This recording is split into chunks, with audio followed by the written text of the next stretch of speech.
Good evening, everybody. Thank you for coming. I wanted to, my role at the beginning is to introduce Matthew Schilvach, the general director of the opera. He's an old friend. The collaborations between the opera and the Asian Art Museum go back a long time. And there's a couple of points of collaboration that are clear ones. We've had some fantastic Asian singers from the opera who've come here and performed. That's been amazing for us, and we're very grateful for it. And then, of course, there's all the operas that have Asian settings or Asian characters. And I think some of you have been, over the last years, in this room hearing discussions of operas with Asian characters and Asian settings. And then, as is going to be the subject tonight, sometimes the connections are more indirect and ineffable, and we're looking sometimes at themes and ideas that may be in common or may be in some kind of interesting contrast, and that's what we're going to be, our speakers tonight are going to be talking about. I went back through my emails with Matthew, and I found one from June of 2009. This is before he was general director. And we had just at that time, with Matthew and some of his colleagues and some people from the Asian Art Museum, we'd been having some discussions of three events that were coming up. The opera was going to be doing The Ring in 2012. Is that right? 2012? 11, 12, anyway. This was 2009 that we were having these discussions. And the Asian Art Museum was doing a big exhibition on the art that was produced in the city of Shanghai and the artistic history of Shanghai. And we were also doing a big exhibition on Bali, and there's a number of Western composers have been interested in Bali and Balinese music, as you know. So we had been talking about those three things. And in Matthew's email from June of 2009, I found this nice phrase.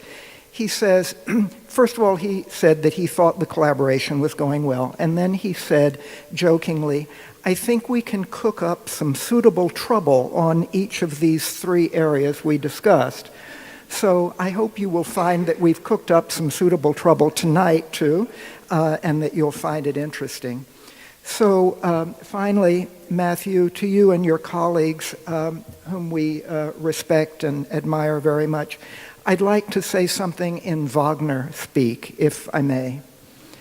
Thinking thankful thoughts and wondering at your wizardry, we wish you warmest welcome.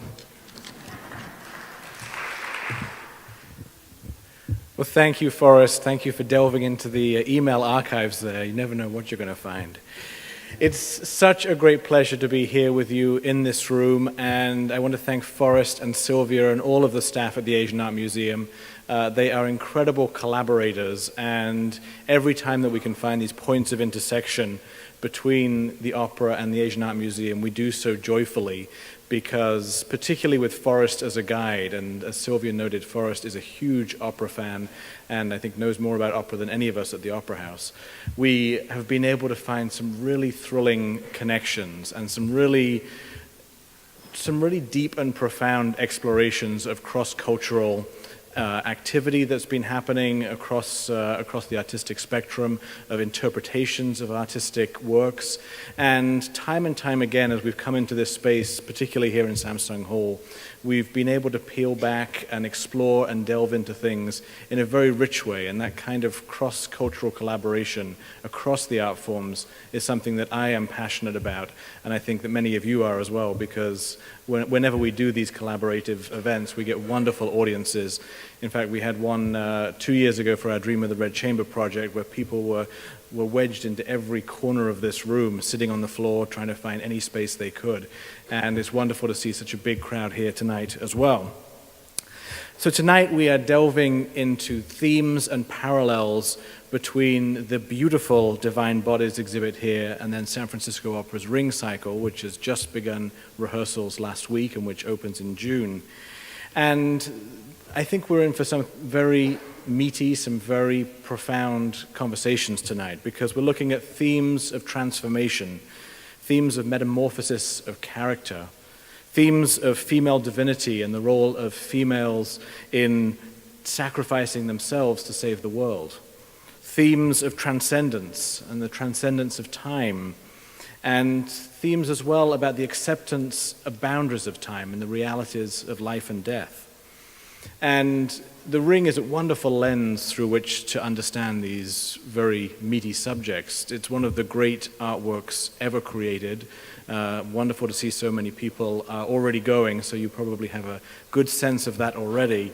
It's a piece that is 17 hours long. It's performed over the course of a week.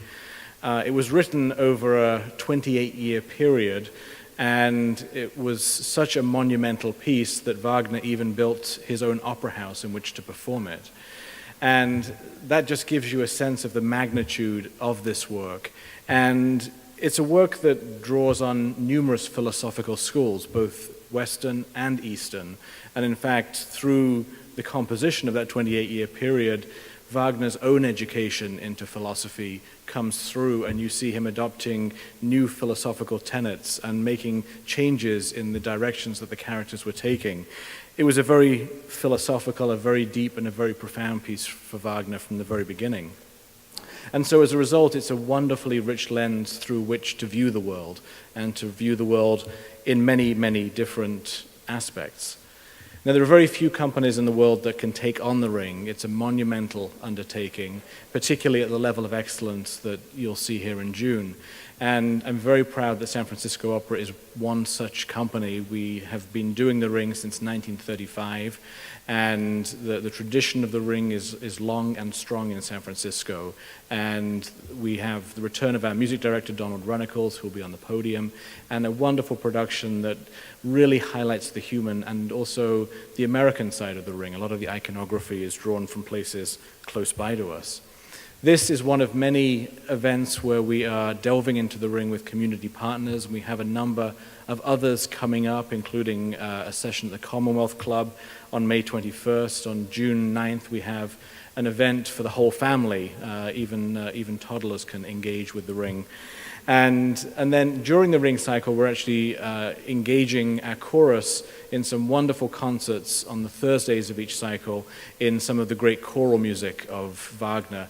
Wagner wrote these great choruses, but not many in the Ring. The chorus only appears in Götterdämmerung, the final of the four pieces, and in a kind of egotistical statement about his need for every force at his disposal. He includes a female chorus, but only for, is it 12 measures, Kip? Something like that. They've come and gone in a heartbeat. But we're giving our chorus a much greater role with these chorus concerts. But tonight is all about delving deep into the philosophy of The Ring. It's about fertile conversations about the intersection of art and music and philosophy, and these immense themes of transformation and transcendence. So I can't wait to hear what we're about to uncover, and I'm going to turn the mic back to Sylvia, who's going to introduce our speakers for tonight. So thank you very much for having us. So I just wanted to let everyone know the format of tonight's program. First, Kamar, our curator of Divine Bodies, will give a brief talk about the Divine Bodies, the exhibit, and its ties with the themes we've shared. And then we'll have an excerpt from the opera. And then Kip Krana, who is the dramaturg of the San Francisco Opera. I will say honestly, I did not know what a dramaturg was when I first worked with the opera, and now I know it just means someone who knows everything about all operas. So he will give another presentation about the Ring cycle, and then it'll be followed by another excerpt, and we will end the program tonight with a discussion with all three of our presenters as well, moderated by Matthew. So I would like to now introduce Kamar Adamji, who is our co-curator of Divine Bodies and our associate curator of art of the Indian subcontinent. So please, Kamar. Good evening, everyone, and welcome. I'd like to thank my wonderful colleague, Sylvia Chung, and our colleagues at the Opera for organizing this event and bringing us all together around shared interests.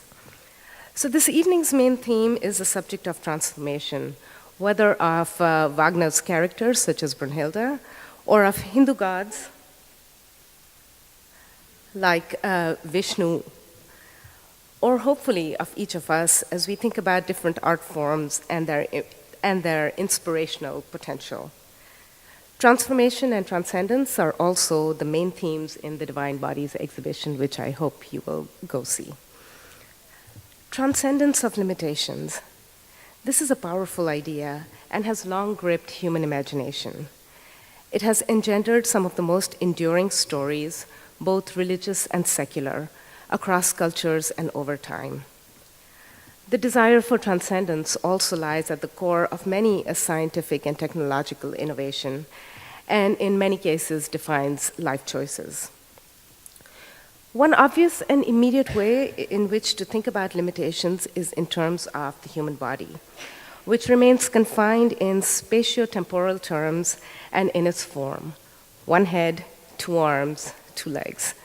There's only so much we can do with that construction. Alas, unlike the Buddhist goddess Vajratara, for example, we humans do not have the abilities to look simultaneously into the past, present, and future, as is symbolized by her 3 heads. And neither do we have multiple arms that denote her unlimited abilities for action. And personally, I, for one, wouldn't mind an extra arm or 2 to get my morning going. But as humans, we are also limited by the bigger problem posed by our bodies, and that of mortality. Gods and many divine beings, though, do not face such barriers.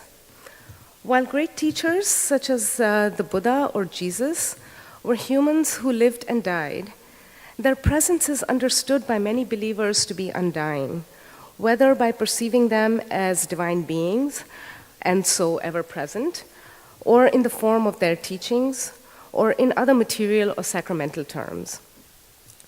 Some devotees believed that the very essence of the Buddha's body was eternally dispersed in the air upon his death, and that this blessed presence is sometimes visualized in paintings as rainbow-colored radiance that emits from crematoria. Stories about gods, divine beings, and heroes enable us to recognize the limitations of thought, emotion, or action that are inherent to the human condition. At the same time, these narratives offer us pathways for overcoming human shortfalls, and in so doing, they provide inspiration, hope, and guides to action. These stories spark our imagination, tap into latent potentials, and motivate us to rise beyond ourselves, should we have the will to do so. Images of divinities in figural form become powerful and potent communicators in that respect. They make visible otherwise invisible or non-visible aspects of their vast and immensely complex character and of their manifold powers. So the gentleness and compassion, I'll come back to this. The gentleness and compassion of White Tara, who we see on the left, the Buddhist deity of compassion, is readily perceived through her body language. She smiles kindly, and with the eyes on her hands and her feet, she witnesses the sufferings of beings caught in the cycle of existence. Her beautiful perfection is symbolized by the many rich ornaments that go from her crown to the jewelry that she wears to her garments, and is symbolized by the luminosity, the golden gleaming surface of the sculpture itself. In her fierce form, which we see on the right as the esoteric Vajratara, the same goddess is transformed into a multi-armed and multi-headed being.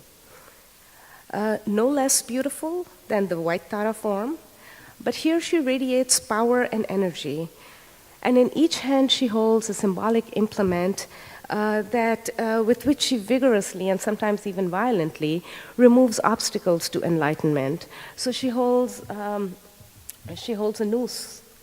Oh, sorry, this is not working, but she holds a noose that keeps the mind in check. She holds an elephant prod that guides the mind to right action. She holds a lotus for compassion.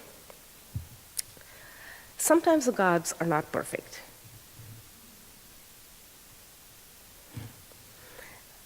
But in that, they hold the power to resonate with the flaws of human nature, serving as cautionary examples and also as role models towards desirable ethical conduct. So, of the many aspects of the Hindu god Shiva, for example, is his fierce form as Bhairava that we see here, or the horrific one.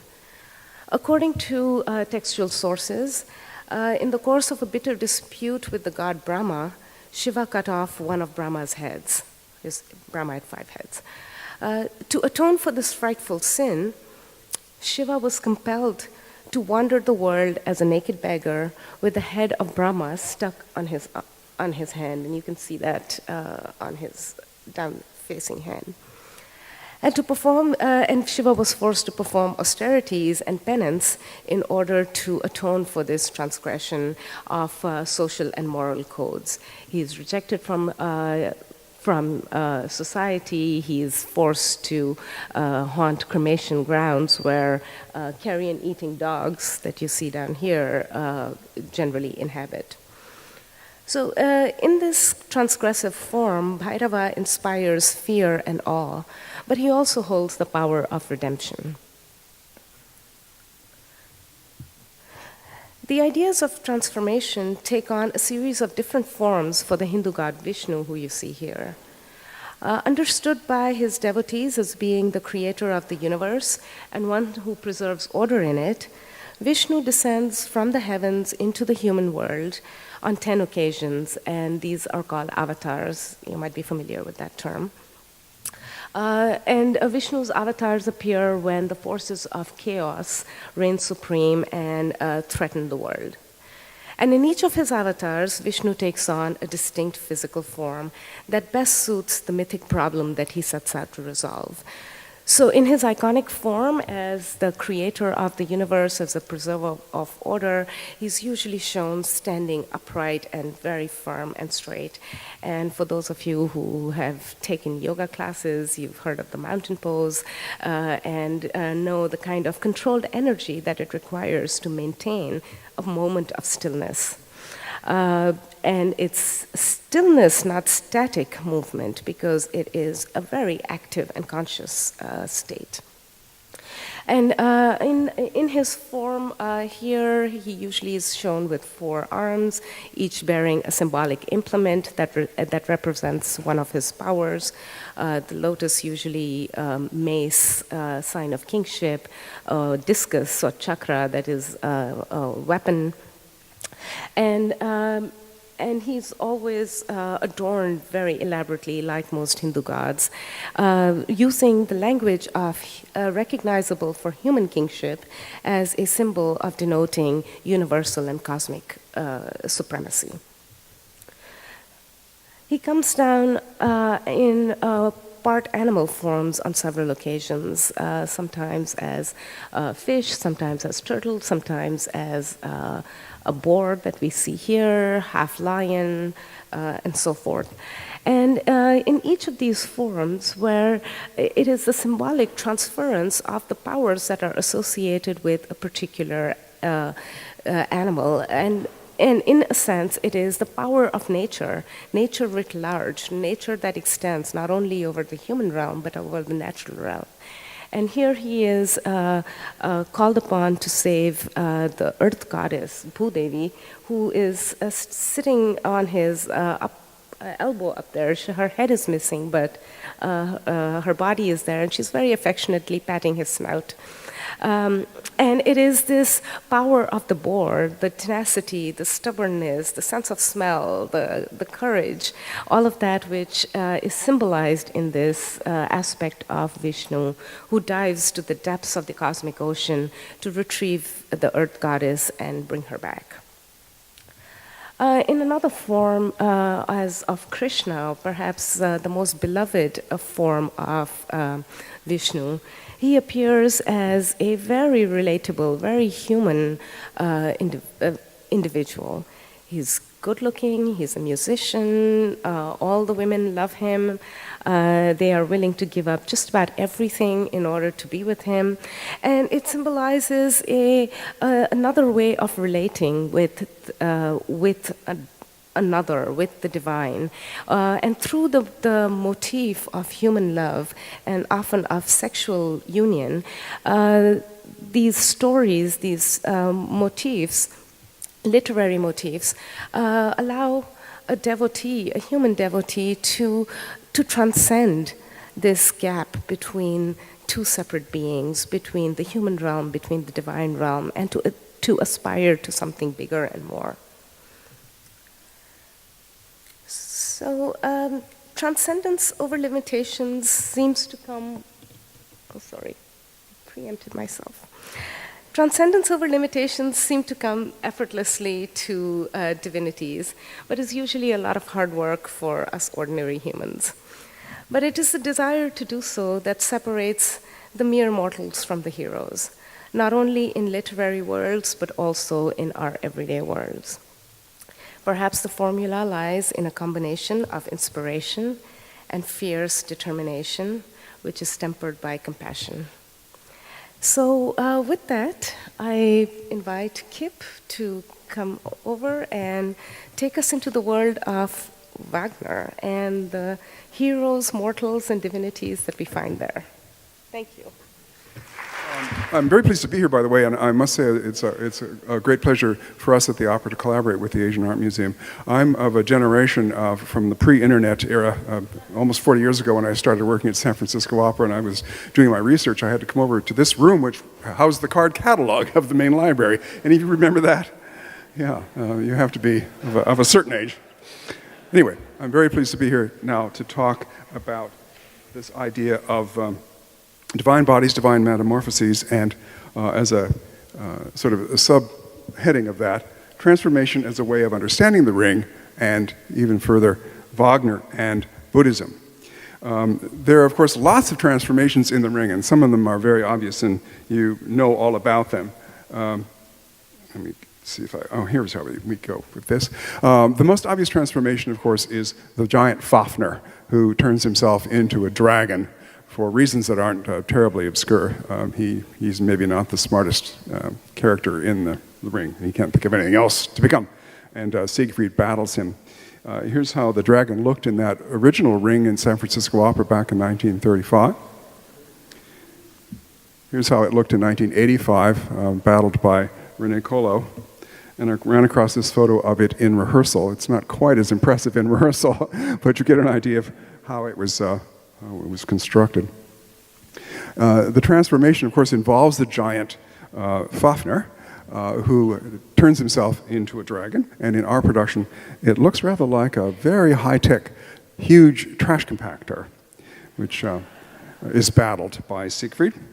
And after Siegfried slays the dragon, he turns back into the giant Fafnir, as we see there, and his dying words are in the form of a giant again.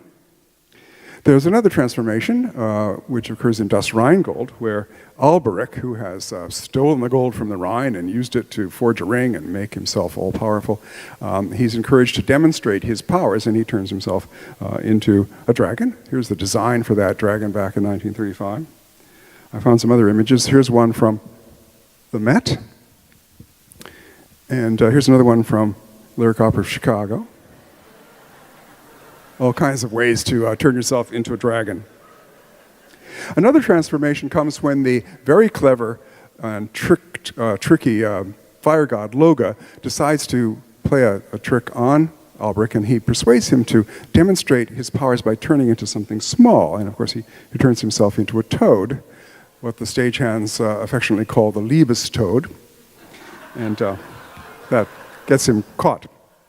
But there are other kinds of transformations in the ring which are more significant, particularly for tonight's presentation. Another kind of transformation which involves letting go of desire, the denial of the will, accepting fate, and longing for the end.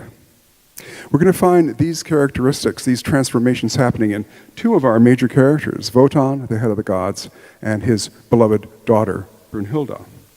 The transformation for Wotan starts fairly early on. He begins as this young, ambitious god in dust Rheingold, eager to get the ring and the power that it represents, and longing to take possession of his mighty fortress, Valhalla.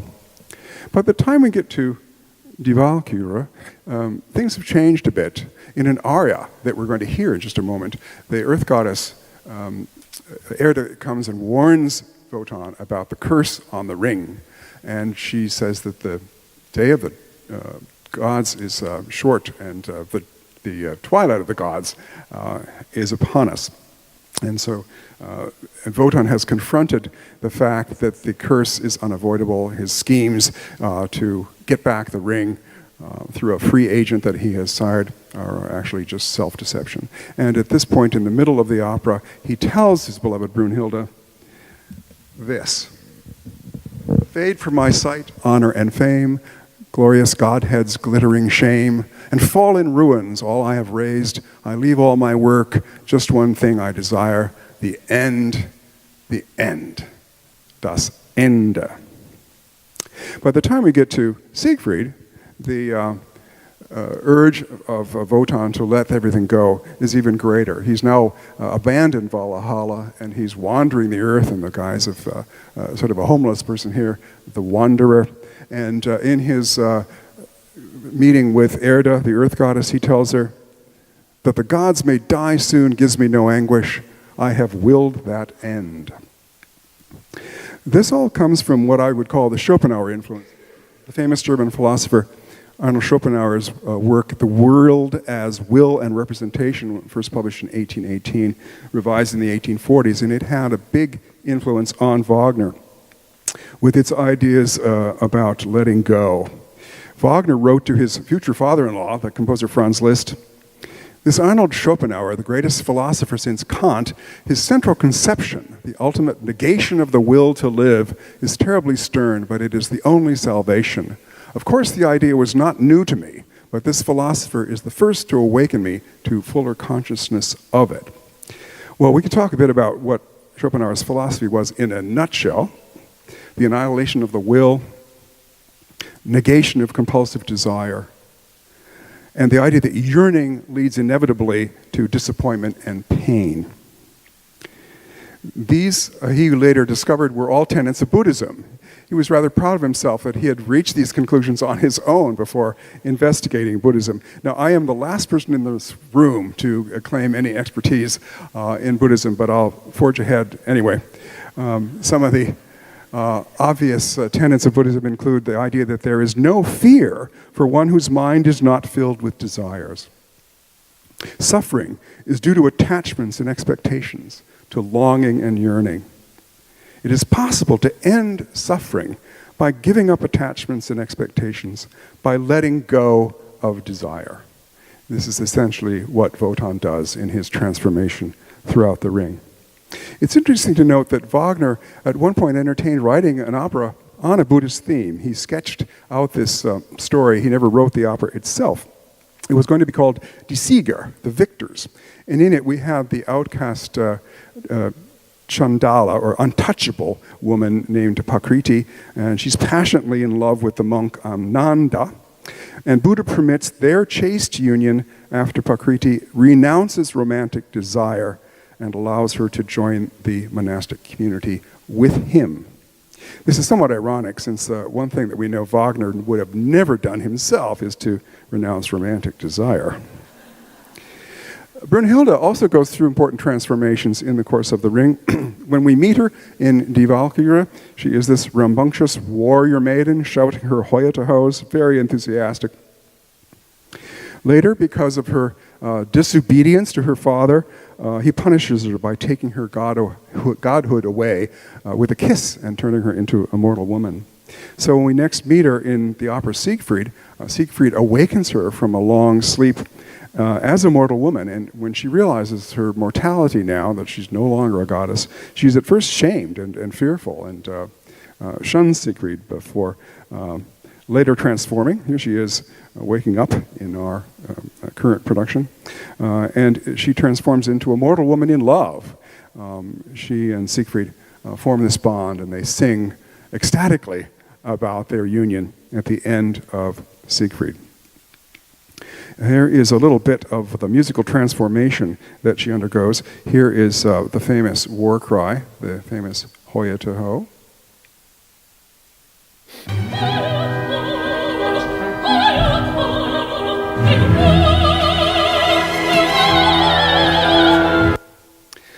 I think familiar to most of you. And here is Kirsten Flagstad singing the famous Hoya to Ho, just so you can see a live person doing it.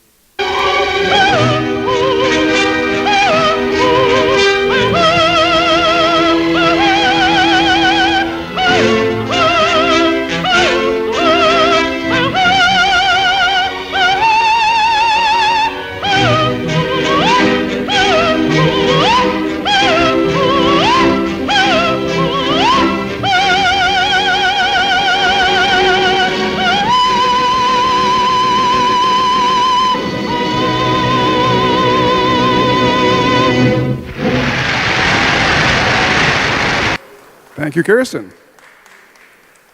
All right, well, I wanted to illustrate the theme that is associated with her after she becomes a mortal woman in love with Siegfried. It's something quite different.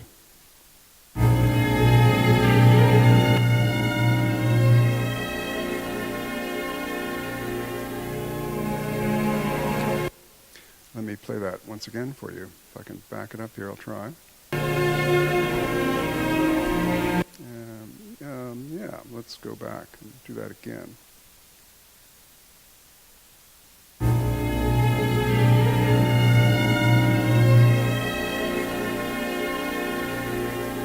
All right. Well, I couldn't resist calling on the famous comedian Anna Russell. I had the privilege of seeing her one time. Here is her commentary on this musical transformation of Brunhilde.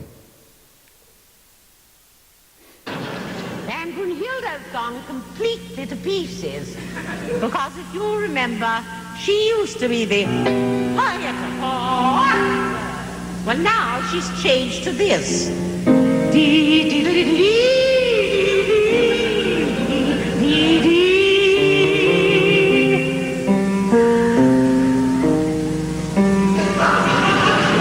So love has certainly taken the ginger out of her. All right, thank you, Anna.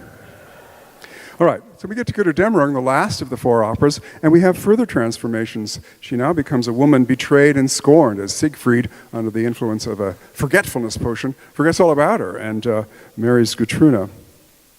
Brunhilde swears on a sword that her version of the story is true. Siegfried doesn't remember anything that she's talking about.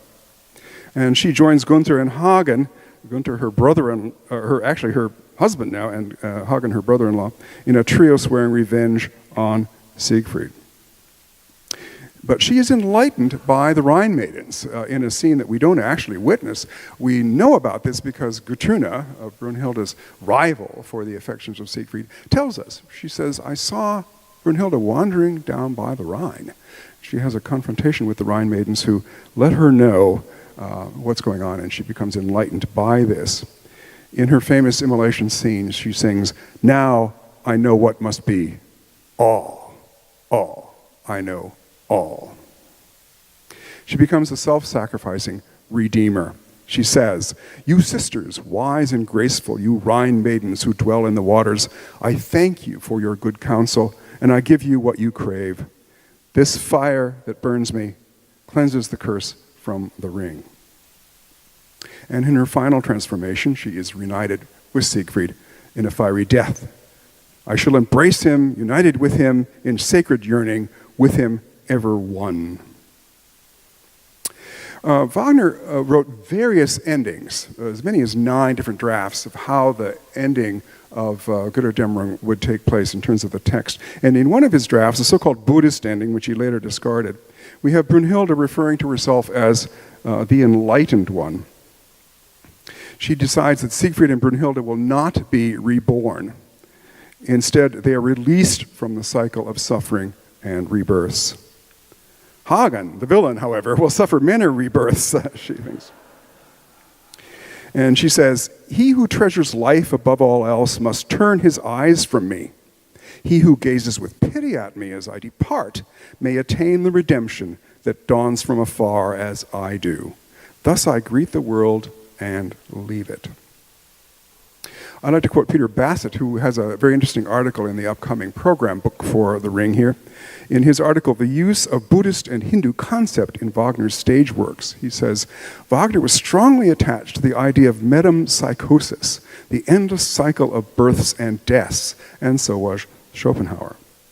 In fact, Wagner wrote to Liszt, 'The Buddha's teaching relating to the transmigration of souls almost certainly expresses the truth.'" So there you have it. These connections, divine bodies, divine metamorphoses, and Wagner and Buddhism. We're going to hear some more music from The Ring now, and this comes a little earlier in Das Rheingold. I mentioned the earth goddess Erda, who appears to Wotan and warns him about the ring, urges him to give it up, yield it, so that he can try to flee the curse. And she utters this important line, "Alles was ist, endet." Everything that is will end. So I'd like to now welcome everyone back onto the stage for a discussion. So Kip, Kamar, Forrest, and Matthew, if you'd like to come back up. Well, there's a huge amount to delve into, and the vast sweep that we've heard about tonight, across this entire worldview of philosophy, and it's kind of daunting to know where to start. But I thought we might start with the character of Erda we just heard there, the Earth Mother, the goddess of nature, of fate, of destiny. And I'm just curious, are there parallels for Erda in Eastern religion and Eastern mythology? How would we find the parallels there? All yours, Forrest. I'll chime in. Well, we saw the Earth being rescued by the boar incarnation of Vishnu. Does she say anything in the myth? Do you know? Does she speak? Do you know?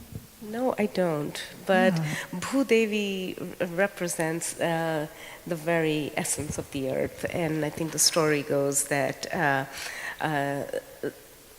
the cosmic ocean has taken over land, and it can it threatens to be inhabited by human life because the oceans have taken over, and so she ends up at the bottom of it, and unless Vishnu does something about it, there will be no more human habitation.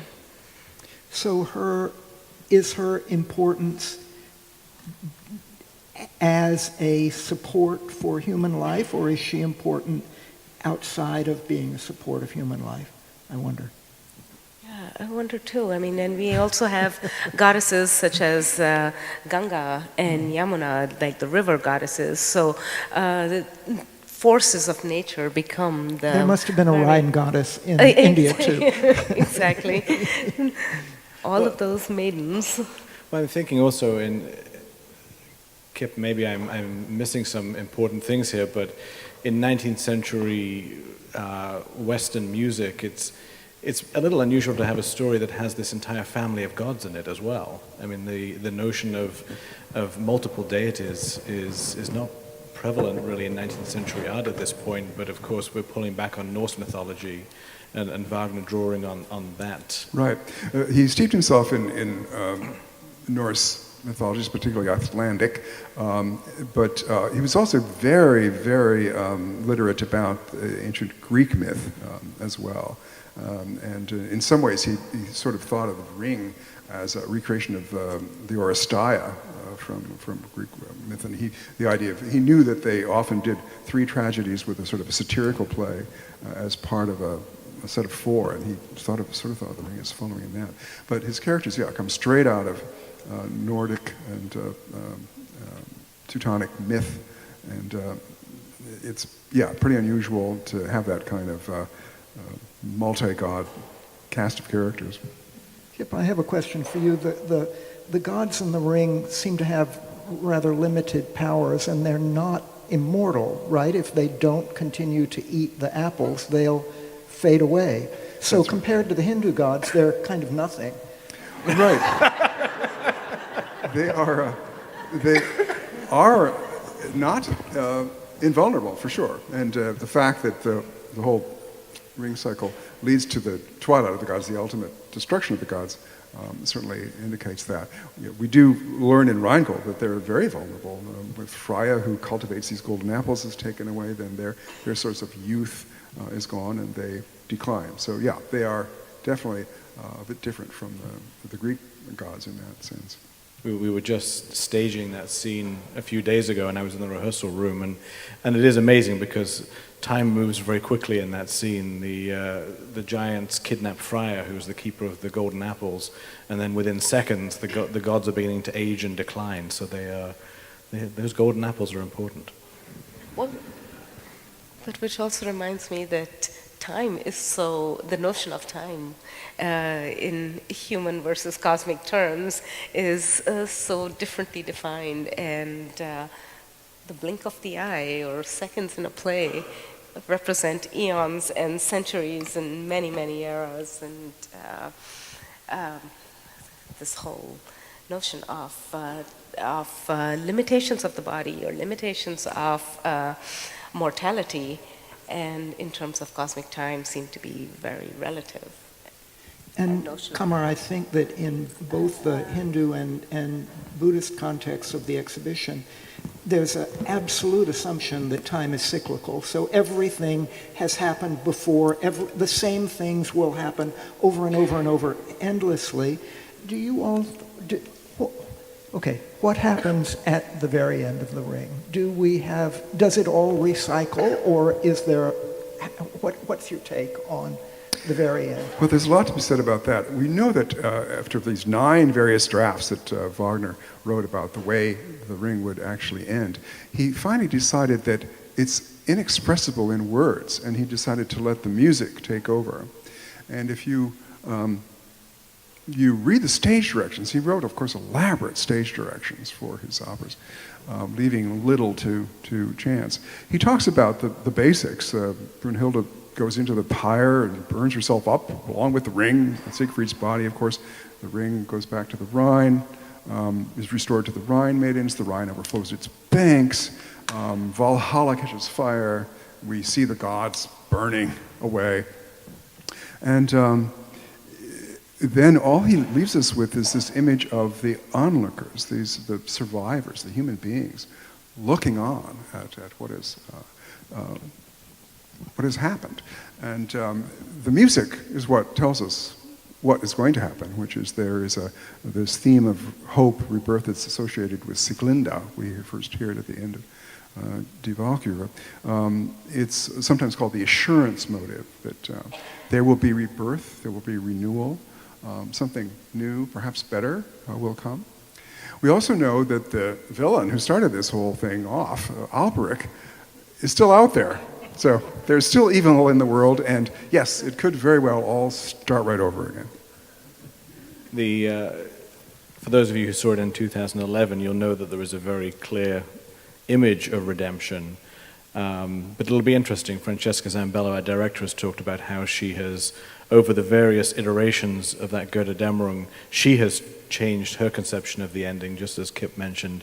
Wagner did as well, and so we can't guarantee what the ending will be this time. We will find out in the rehearsal process. I have a question for Kamar. Kip was talking about the denial of desire or the denial of love in the ring. What about the denial of desire or the denial of sexual impulse in the Divine Bodies exhibition? Immediately, the image of Shiva comes to mind. Shiva, the god who is considered to be, from a different philosophy of Hinduism, to be the cosmic creator. And in his kind of most worshipped form, he is represented as an upright phallus. And so there is this notion of creative potential, male creative force, which is very visible and evident, yet he is also the greatest ascetic. So this paradox, or the tension between control, between creation, between holding back, between power, which lies in that asceticism, is a very interesting one. And he's got two children that he didn't actually father. Right. I mean, that's the other fascinating part about the Hindu goddesses that have just skimmed the surface on, is how most of them have not given birth to children. They have children, but they don't give birth to them. And so this notion of engendering life and sustaining life or supporting life is not directly connected to a bodily, physical, biological experience. And Parvati has two children, but they are not born, they are not from her body. They are Shiva's children, but they are not of his body. So, that's a very fascinating kind of conception of creation, procreation, which I don't know much more than that about just yet. Well, and there are many tortuous pathways through the ring in terms of who is fathering who and who is mothering who, and Wotan's many relationships with Era, with gods, with humans, and it's a very murky world in terms of the progeny of the ring. Which then makes us wonder, I mean, in the world in which we live, does it really matter? How do relationships get forged, and does there really need to be a biological connection for a familial relationship or a dependency relationship or one of love and mutual connection and support? So it's interesting that these are questions that keep coming up at various moments in different cultures and in different contexts, and we're back again asking those questions today. I had a question about theatricality and transformation. I mean, Kip alluded to Wagner's stage directions, and again, Wagner liked to control everything, and he even designed his own stage machinery, or had a hand in designing his own stage machinery. And one can only imagine that some of the transformative examples that, Kip, you were talking about were intended for great theatrical effect as well. That's right. Yeah, it was the spectacle, of course, is part of it. When we go to the theater, even nowadays, we expect to be wowed by visual effects along with the music, and that was certainly part of what Wagner was after in The Ring. But along with that, of course, these images and transformations call on music that is wonderfully expressive, and particularly in the way that his leitmotifs, his little signature tunes associated with various ideas and characters and emotions, they transform as well. They grow one out of another, and they combine, and so the visual transformations give rise to incredible musical transformation as well. I was wondering, you were showing the transformations of Vishnu, and do you think there was any sense in that artistic representation, there was some degree of, I think theatricality is the wrong word, but a display of great power, great might, great exoticism, and is that any element of what's happening in some of those images? I think totally. Entirely in that whole experience. And as you were both commenting, it was making me think of any religious experience, whether it is going to a church or to a Hindu temple, where space is a big part of it, and the ways in which one moves from the outside world through a series of sort of sensory deprivations on the one hand and sensory overload on the other, until you get into that main space, and you are already conditioned just by the fact of being in that moment of experience to be overcome by the power and the sense of wonder, which has an element of sound, which produces emotion, which has tactility, which has smell, which has all of these sensorial experiences that then when you encounter the image, whether it is the image on the stage or whether it is the image in the central sanctuary of the temple, the sounds of chanting, the sounds of whatever musical instruments, or the smell of incense, or the company of other people, the smells of other people, all of those are part of that whole experience that create mood. So I think there is very much that parallel between a theatrical experience in a theater as it is in a devotional experience, which is the type of thing we lose when we are in a museum, for example. And Kip, can you just talk for a second? I mean, Wagner was so focused on ensuring that we have the experiences he wanted us to have, and he almost created this sort of religious shrine of theater going, which hadn't really been the way people saw theater before. That's right. He wanted to have total control over everything. He persuaded King Ludwig II of Bavaria ultimately to finance the building of this special theater in Bayreuth in Bavaria. He wanted it to be in a small town. He didn't want it to be in a metropolitan area where the wealthy elite would use it as a plaything. He wanted it to be a place of pilgrimage where people would travel specifically to go to the Ring. Interestingly, we know that after he finally got the Ring, produced all 4 operas together in 1876, he was actually disappointed, particularly in the staging. He didn't feel that it had achieved what he wanted. And he was quite depressed after that first presentation of the Ring. Later on, of course, it was revived and they got better at it. But of course, it was an immense undertaking, and so you can imagine that it wouldn't have been perfect the first time around. But he did enforce several innovations there, interestingly, that he had discovered as a young man in Latvia. He was a traveling conductor, and he worked at the theater in Latvia, which had 3 very interesting, in Riga, he had 3 interesting characteristics. One was that there was what we would now call continental seating. There was no center aisle, it was just this giant arc of seats. The other was that the orchestra was invisible. It was down in this deep pit, so the music sort of came out of nowhere. And number 3, the audience sat in the dark, which is, of course, commonplace for us today, but it was not then. It was hard to dim the lights in a theater if it was gaslit or candlelit. And so it was typical to be able to see everyone, like we can see each other here, and you could yoo-hoo, across at the box. He wanted the focus to be on the stage, the invisible orchestra, no luxury in the seating. The interior is actually fairly spare. It's not rococo elegance or anything like that. So he did want total control, and the theater in Bayreuth was where he attempted to get it.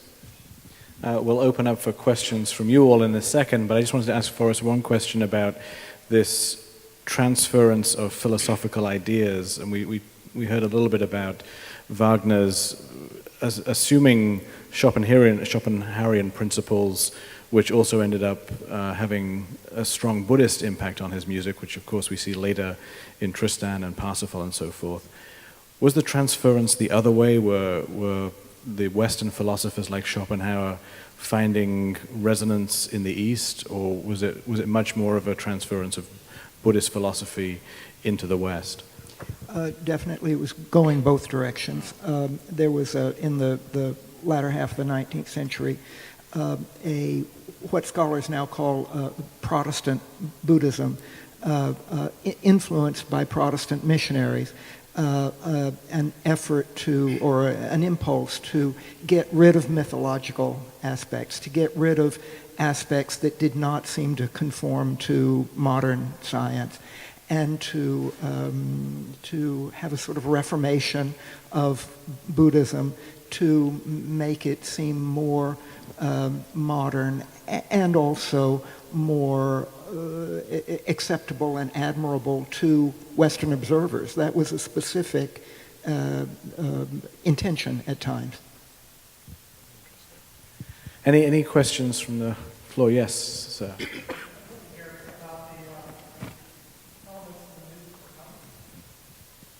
I'd love to hear about the elements of the musical composition that support or express the transformation and transcendence. It might be helpful to ask the pianist, if she's still here.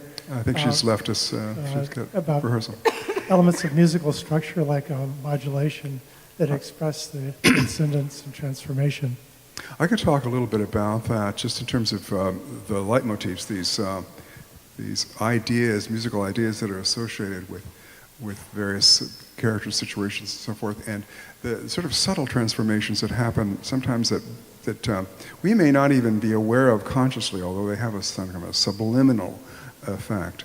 One obvious one is the theme of the Rhine, which we hear at the beginning of the opera. It signifies basically the pure state of nature. It's just a flowing theme. Da da da da da da dee, da da da da da da dee. When we meet Erda, the earth goddess, who of course comes from nature as well, her theme is simply a slowed down version of that in a minor key. So instead of da da da da da da dee, it's da da da da da da da. The theme of the ring is interesting. It's sort of indefinite. It starts and tries to circle back on itself, but doesn't quite get there. Da dee da da da da da. And if you straighten that out and put it in a major key, you get the theme of Valhalla. Da dum dum dum da da da da. So this kind of transformation, this kind of subtle moving from one theme to another and the outgrowth of one idea from another is a really big part of the ring. When we get to the end then with the famous immolation scene, this enormous accumulation of ideas and all the baggage emotionally that they bring are brought together in this great summing up of all these themes, ending finally with the famous assurance theme that Sieglinde had introduced. So, the transformations, you could talk about them endlessly. They're quite amazing. And there are some people who have a very hard time with Wagner, and it's often because he has this ability to get under your skin. And I think a lot of it is because of this kind of musical transformative work that is happening. You know that something is happening and you feel familiar with it, but you're not quite sure how. And it's, for many of us, we sit back and we enjoy that and we absorb it and are fascinated by it. But some people, they have a very hard time with that because it feels like this takeover of your mind in a way. But I think a lot of it is musically motivated. Yeah, and they're rarely subtle. He sometimes clobbers us over the head with these leitmotifs. The curse is one. If somebody gets killed because of the curse, and boy, you're going to hear the curse in the orchestra. And one of the interesting things is that the music tells us things that the characters often don't know.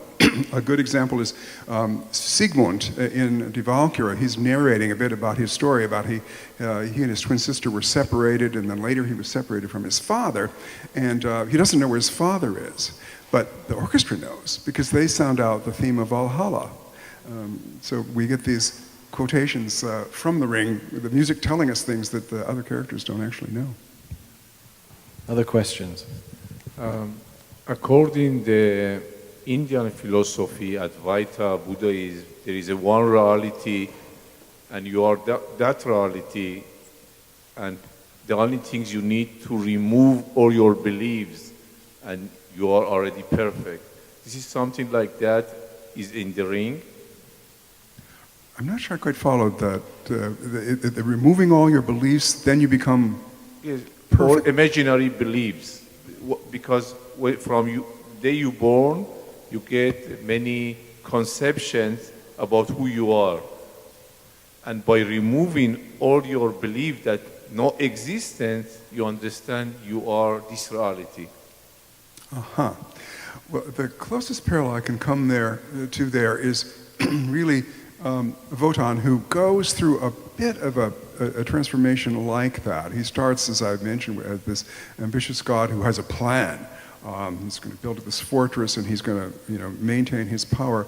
And he is forced to admit the reality, or I should say the futility of his plans, and to ultimately admit that the curse is inevitable and the downfall of the gods cannot be avoided. He very gradually gets to this understanding. In Die Valkyrie, he does say, I long for das Ende, but he's still kicking around in Siegfried as the wanderer and really can't let go. And he even confronts Siegfried, his grandson, at the end with this sort of last-ditch effort to sort of maintain power before he finally yields. So I think there we have this idea of yes, giving up beliefs in a way, his belief that there is a future and that there is a way to avoid the end. In a way, the Brunhilde character takes a similar journey but embraces it very joyfully. I mean, she knows that through her end comes the redemption of the world, and that only with giving up everything can she save mankind, of which she has become a part at that point. So there is that redemptive quality that she completely understands as her role, whereas her father Wotan, as Kip said, is giving it up very grudgingly and finally at the end. But I don't know, can we talk a little more about that notion of female redemption and how that is manifest in other forms that you've seen? I wanted to say a word about the idea of annihilation, if that's what we're talking about at the end. This is a 19th century European misunderstanding of Buddhism largely, and it came through Schopenhauer to Wagner. No Buddhist would recognize this idea. Mm-hmm. The nirvana is not annihilation. It's a kind of blissful state. So the idea, so one needs to overcome one's ego, but it's not annihilation. It's not disappearance of all humanity or all being. This was a 19th century European slight misunderstanding of basic Buddhist concept. Do you sense that Brunhilde attains that kind of nirvana in some fashion? Well, that's a question for you all. What do you think? Well, for me, just listening to the music at the end, I feel that. I feel that we've reached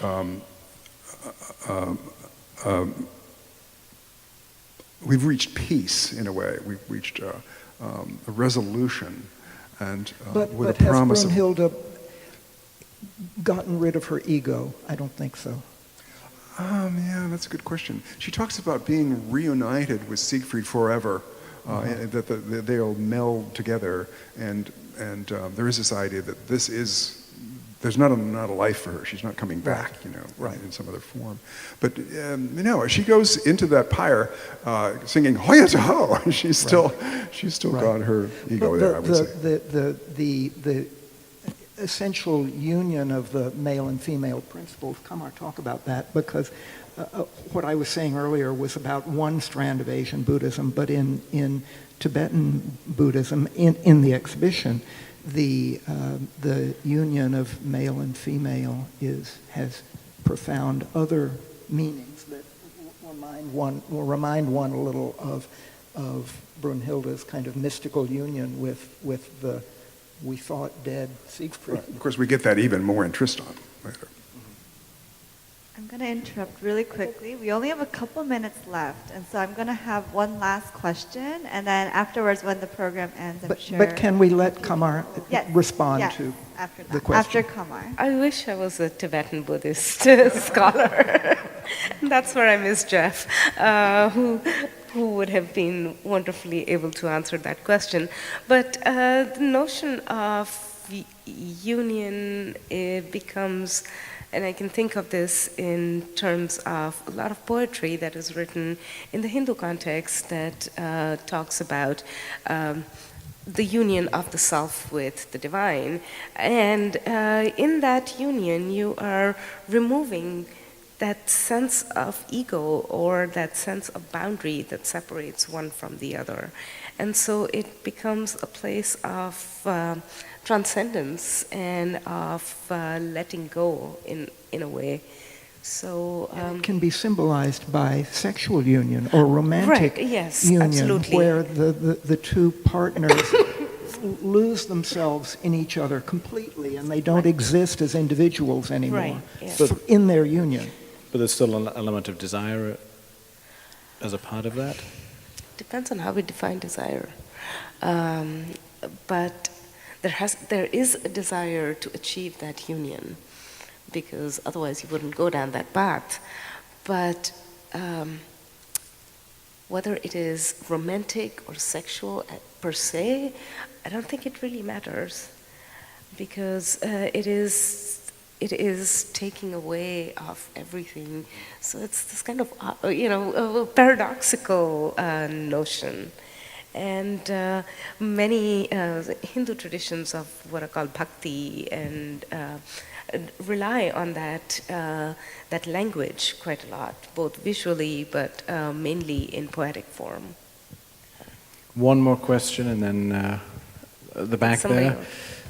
Yeah, so thank you very much. This is just a very enlightening and wonderful presentation. And I really also appreciated the explication, the really nuanced description of the different deities here in the exhibition. And I found myself at the beginning, you kind of started touching on it and then tipped away from it. There's a lot of documentation about the movement of Buddhism into the West, but I'm sitting here thinking Germany, 1800s, how did that happen? So are you aware of any events that particularly helped that bring that path to bring Buddhism to Germany? And then more specifically, was there any particular events that brought Wagner in touch with Buddhism at that time? I was curious. I can talk a little bit about that just because I've been teaching a course about the ring over at UC Berkeley, so I have some of this sort of fresh in my mind. We do know that Schopenhauer, I mentioned that he sort of came to his philosophy on his own and then discovered similarities with Buddhism, and that's because a number of Buddhist texts were being translated into German in the early 1800s, and so the German scholars and philosophers were just at that point being able to read them in their own language and become familiar with it. So we know there was that connection as well, and Wagner, of course, then started reading these things as well. And in 1854, I think it was, Eugène Bournouf, a great French scholar, published an introduction to Buddhism, huge introduction to Buddhism, that went all over Europe, and everybody read it. And I believe that Wagner read it. Yes, he did. Well, I feel like we're only just scratching the surface here of the intersection of divine bodies and the ring, but I think it gives you a flavor of how wonderful it is to intersect between these different art forms and try to understand what was happening culturally, philosophically, religiously, socially, and hopefully it's been a little introduction from a different perspective on the ring, and it's been our great pleasure from the opera to be here at the Asian Art Museum, and I want to thank Kamar and Forrest and Kip for their wisdom tonight, and for you all for coming, and hopefully if you haven't been to the exhibit, you will make your way there, and if you have not yet thought about the ring, that you will think about that as well. But thank you for joining us in this exploration of cross-cultural fusion. It's been a thrilling evening. Thank you. Thank you.